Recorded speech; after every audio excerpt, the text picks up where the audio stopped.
We're going to talk about how to reinvent your life-changing habits after 50. So there's something quietly powerful about your habits and changing your habits after 50.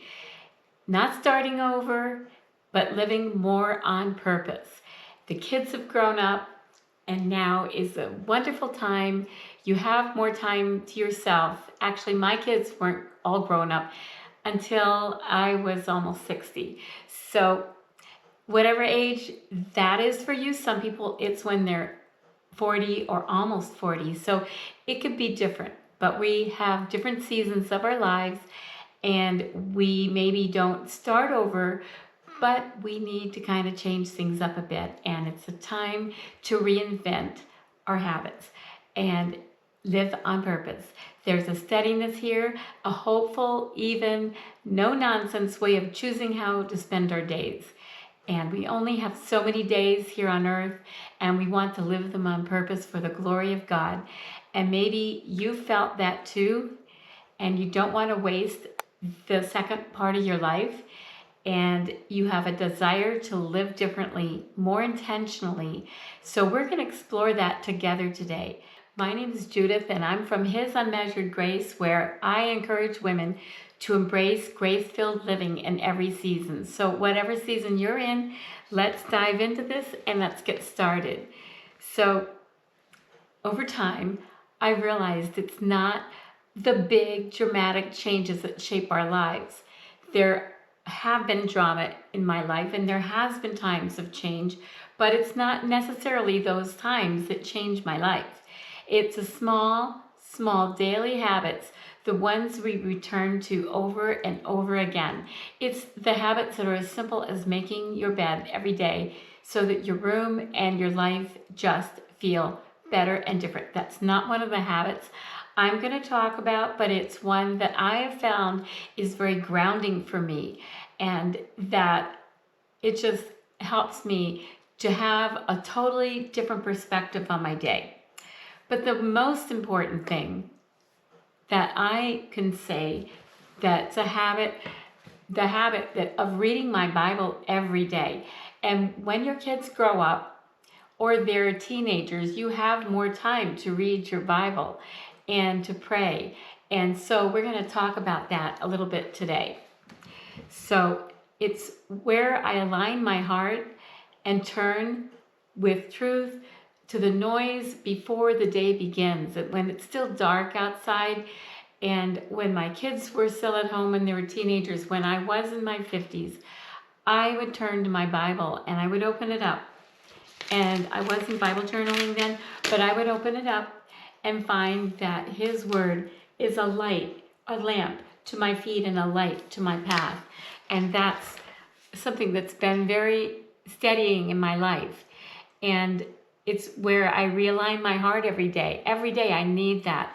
I remember thinking when my kids were teenagers and things were hectic and crazy that I couldn't even go 12 hours without reading my Bible and opening it up.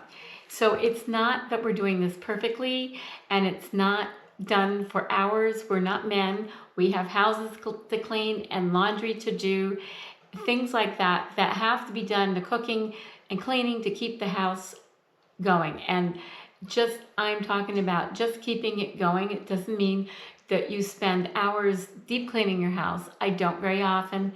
And it's just like licking a promise. I clean the floors and don't look at the dust.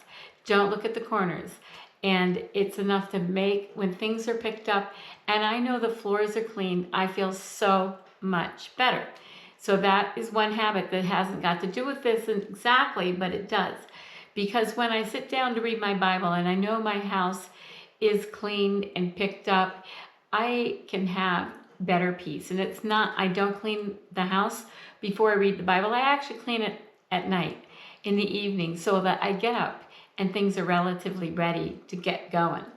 And so the habit of reading my Bible every day grounds me. It prepares me, and it empowers me with His Holy Spirit. And it helps me to be ready for whatever noise my day has. And so I hope that you do that. And one thing that I have been doing the last few years, I've been using this book. This is what I put. This isn't a particular book. This is just a binder that I repurposed. It used to be for my blog business. I covered up the stuff with flowers, and inside of it, I have the different journals that I've been doing. And this is the Resurrection Journaling workbook that I'm finishing up now. And this is the one I did before that, How to Bible Journal. And oh, that one was really good. They are all really good. Even though I picked the Bible verses out for them, they are so wonderful because I am doing just a small passage or verse that I expand to be the verses around it, or other verses in the Bible that cross-reference it, or I look up that verse and then go from there. Different things that I do, but it's a way without spending hours and hours in my Bible. I don't have a lot of time. My grandkids get here to my house quite a lot, quite early. And so I need to be prepared for them and have my heart ready. And that starts with my Bible and with doing my journaling workbook. When I've done about a couple of them, now it's time to take those out, and I put it in a fatter binder for this year. And that's what I've been doing this year. Last year, I got away from it. For a while, I got away from it and take a break from that. But I've been doing that, those type of journals for at least 12 years. So that I can't highly recommend them. They are available through my blog. When you look at the description, you'll find one of them below, and they'll really help you. So the other habit is prayer. I made this morning, but because it's a Yeti and because it's tea and there's no milk in it, it has stayed so super hot that I'm still sipping on it. And so then prayer, it's so important. It's so easy to read my Bible and to rush on without really I pray as I read my Bible. It's not that, but just really praying and just only praying for a little bit. Prayer has become less about saying the right words. I don't want to pray where I am so concentrating on my prayer that I have to say all the right words. The most beautiful prayers I've heard from people are ones that come right from their heart. And the words aren't perfect. They're not telling God what He already knows. They're praying for a person and asking Him to heal that person or strengthen that person, or they're praying for their church or whatever. And or husband, your children. How about your children that have walked away from the Lord and have grown up and have gone away that you haven't even seen in a few years? Those are the times that I think we need to really concentrate this year and every year on prayer. So it's staying connected with God. It's talking with God throughout the day. So you take your 5 or 10 minutes and you pray, and then throughout the day you take God with you and you pray about the different circumstances, the difficulty you're having with something, or you're tired, so the strength you need, and so forth. That your bread turns out. Bless the bread that you're making. I make sourdough bread. If you follow me on Facebook or Instagram, you'll see I occasionally share the loaves or picture or a little video of the loaf that I've made. It's bringing Him in, Jesus, into the ordinary of your life. And it turns even simple routines into something sacred because you're including Him. You're asking for Him to give you strength as you do whatever it is that you're doing. So then there's the habit of journaling. This is the third habit. Journaling can be a lot of different things. So for you, maybe journaling is just writing about your day and how God went with you through that day. Or maybe it's like what I do, where the journaling that I do, where I have a journaling page and I'm writing out Bible verses. I'm writing a little bit about those verses, and then I'm writing how it applies to me and a prayer to God. But then that is how I journaled for years. I just wrote out Bible verses, and that is all. There's other times when I'm journaling and I'm drawing. Sometimes it's more complicated like that. Other times it's just outlining different Bible verses and underlining them, and that is all. Journaling can be just simply writing out the verse on what I call a tip-in, and then it opens up to something else. You can see that. And there's a sticker. That's not really the best writing. Maybe it's not the most clear, but that's okay. Just being creative in those ways. That is another kind. That's journaling art. And so those are some ways that you can have habits that you place in your life. And those are habits like with the journaling art. I really didn't do that when my kids are growing up. I did write out Bible verses. I didn't write about the Bible verses. I didn't write about how they applied to my life. I didn't write out my prayers or a little prayer. I didn't do any of that. I was doing good just to have my quiet time. It was a busy time of my life. So then the fourth one is daily movement, and it can be just walking, taking a walk. I used to walk with my kids, take them down to a river that was near our house, and that would get my body going. When I was about 28, I started exercising and realizing I needed to include that. But my life was so busy that I was lucky if I exercised about once a month when I got my cycle and I was in all this pain, and so I would exercise. So it can mean different things to you and it changes. But as we get older, it is so important. And I will be talking about this more. But right now, just include movement in your day. It's more and more important as we get older because it's good to think about what kind of person do you want to be in the next decade?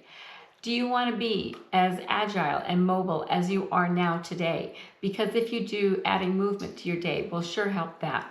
It's not necessarily about pushing harder. It's not about doing an extreme workout. It's about caring for our bodies and the body that God gave us so that we can serve our family and have the energy. When you work out, you have energy, much more energy than you would have if you didn't. And so taking a walk, stretching, getting outside, it brings clarity to our minds and to our body. So number 5 is gratitude. And I've been practicing noticing the small things. And I went through a period of my life that for quite a few years, 10 or 15 years, it was very difficult. And when I started including gratitude and just writing a few things, my mindset started to change and I started to look at things differently. I started to realize that blessings, the quiet blessings, are easy to overlook. And gratitude has a way of shifting everything in how we think and how we do things and how we look at our kids, how we look at our husband, and everything. When you start feeling like you're complaining more in your head or out loud, if you start up-leveling your gratitude, maybe you've kind of slacked off in it. When you start it again, it starts to change everything again. I can guarantee you that. Number 6 is guarding my thoughts. What an important thing to do. When I was growing up, my dad used to say, "Oh, you're being so negative. Oh, you're being so negative." And I began to hear that in my head. And as I got older, became an adult, I started to notice that I was negative and I was looking at things in a negative light. So guarding my thoughts, paying attention to what I'm thinking and where my thoughts are going, helps me from drifting from that into worry, from the negative thoughts into worry, from the negative thoughts into saying something unkind to someone. And it's not being perfect. It's not perfectly done, just intentionally done. And so your thoughts are so important. The Bible says to bring our thoughts into captivity. And when we do that, it changes everything. Okay, number 7 is simplifying. This season has invited me to let go of what no longer fits. I have been putting things in bags, finding things around my home I no longer need. When we moved almost a year ago, I had always been thinning things out, I thought, but when you move, you just can't fit it all in a truck, so it seems. And so since then, I've been still thinning out, even though I'm not going anywhere, even though we're not moving. I just want to have things simplified. And so gradually I'm letting go of things in my house, clothing, or whatever, but not to an extreme. I'm not ever going to be a minimalist. That's not where I'm going with this. Just living with less clutter so that it clears your brain, it clears you spiritually. It helps you not to hold on to things so tightly, because we're not going to be able to take all this stuff to heaven anyhow. And so it helps you to have less rushing. We tend to rush around, less pressure to do it all, and making space for what matters most. So number 8 is rest without guilt. I don't do that easily. I don't take naps very often. And when I do, I feel like I really shouldn't be doing this. I should be doing the next thing. And it's just learning to rest when you need it, and going to bed earlier so that you wake up when you want to wake up, and just allowing yourself to pause. And it brings peace to your heart. It brings peace to your family. It helps you not to be living in stress because you're doing what I did when I was younger. I slept 4 or 5 hours a night. So I lived my day in stress, and that's just not good. So habit number 9 is reaching out to other people. Connecting with other people really matters. It matters to them. It's an encouragement to them. And a quick message, a quick phone call, a prayer for someone else really, really matters. These small touches keep relationships alive and meaningful. I don't know yet what to do when you have children that are not living for Christ. That it tends to, things happen. I don't know how to do that. When I can do, I'll let you know. Okay, so habit 10 is reflection. At the end of the day, I've been asking, where did I see God today? It's a simple question, but it changes how I notice him in the next day. It avoids when you lay down on a pillow and your mind goes back over the day and you cut yourself down and you berate yourself over the choices and things you did, the things you said. Instead, you go back over the day and you ask yourself, where did I see God? How did God show up in my day? How did he help me? To end this video, this season of life isn't about becoming somebody completely new. It's about living more fully as the woman God has been shaping all along. So one small habit at a time. You don't have to change everything overnight. Just start with one and let it grow from there. You may not choose the habits that I highlighted. Maybe you will. Let me know. Let me know a habit that you think is important that I didn't think about, and what ones you will be choosing. Tell me in the comments. So if this has encouraged you, I'd love you to join me in making these new habits, and let me know which habits you are leaning into during this season. I'd love it if you hit subscribe and hit the notification bell and just join me every time.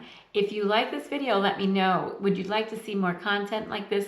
This is a little bit different than some of the things I've shared, so I'd really like to know. So thanks so much for joining me. Bye.